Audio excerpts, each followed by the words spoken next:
एक छोटे से नगर में 4 ब्राह्मण रहते थे। वे एक दूसरे के बहुत अच्छे मित्र भी थे। उनमें से 3 पढ़ाई लिखाई में बहुत होशियार थे और बहुत चतुर माने जाते थे। चौथा विद्यार्थी पढ़ाई में बहुत तेज नहीं था, लेकिन उसे दुनियादारी की समझ काफी थी।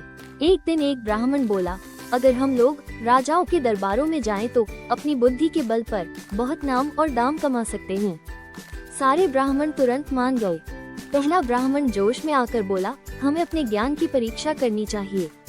चलो इस शेर को फिर से जीवित करते हैं।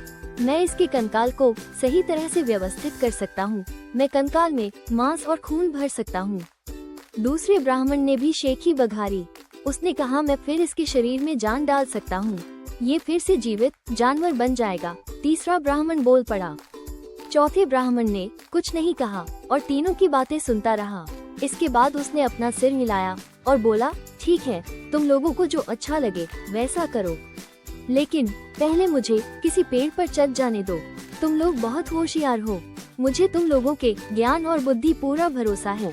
तुम लोग शेर को अवश्य जीवित कर लोगे और जल्द ही यह मरा हुआ शेर जीवित होकर दहाड़ मारने लगेगा।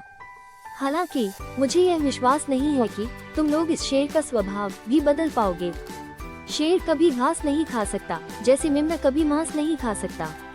उसके साथ ही उस शर्म करो, तुम्हें हमारे ज्ञान पर भरोसा है, लेकिन तुम्हें यह नहीं पता कि हम लोग जिस जानवर को जीवित करेंगे वो पूरी तरह हमारे अनुसार ही कार्य करेगा। हम जिस जानवर को जीवन दान देंगे वो भला हमारे ऊपर क्यों हमला करेगा? खैर, तुम चाहते हो तो छिप जाओ और हमारा कमाल देखो। चौथा ब्राह्मण दौड़कर एक पेड़ पर चढ़ गया। उसके सारे मित्र उसे देखकर फिर से हंस पड़े। जब तीसरे ब्राह्मण ने शेर के शरीर में जान डाली तो शेर दहाड़ मारकर उठ बैठा। उठते ही उसने तीनों ब्राह्मण पर झपट्टा मारा और उन्हें मारकर खा गया। चौथे ब्राह्मण ने ईश्वर को धन्यवाद दिया कि उसने उसे दुनियादारी की इतनी समझ दी कि उसने ईश्वर और उसके बनाए प्राणियों के काम में दखल नहीं दिया। दोस्तों, इस कहानी से हमें ये शिक्षा मिलती है कि हमें हमेशा सूझबूझ से काम लेना चाहिए।